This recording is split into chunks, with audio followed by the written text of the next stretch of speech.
பாவத்தில் கையும் மெய்யுமாய் பிடிக்கப்பட்ட ஒரு ஸ்திரீயை, ஸ்தோத்திரம், எல்லாம் கல்லறிய ரெடியா இருக்கிறாங்க. ஆண்டவர் சொன்னாரு, அவர் நிமிர்ந்து பார்த்து, உங்களில் பாவம் இல்லாதவன் இவள் மேல் முதலாவது கல்லெறிய கடவன். இது நீங்க கீழே போட வேண்டிய கல். இந்த கல்லை நம்ம எல்லாரும் லைஃப்ல எடுத்திருக்கிறோம். ஆமென். ரைட் ஃப்ரம் சைல்டுஹுட் சின்ன பிள்ளைங்க என்ன பண்றாங்க? ஆமென், கம்ப்ளைண்ட் பண்றாங்க, குற்றம் சாட்டுகிறாங்க.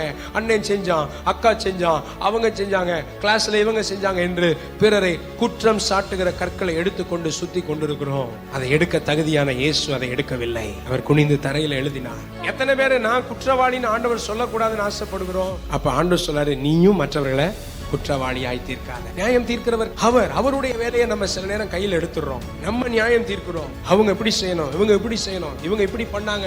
வாழ்க்கையில வேதனையில கடந்து போகும் பொழுது அவன் செஞ்சதுக்கு தான் அவன் அனுபவிக்கிறான். இன்னும் ரொம்ப நம்முடைய தேசத்துல உண்டு, நம்முடைய கலாச்சாரத்துல உண்டு.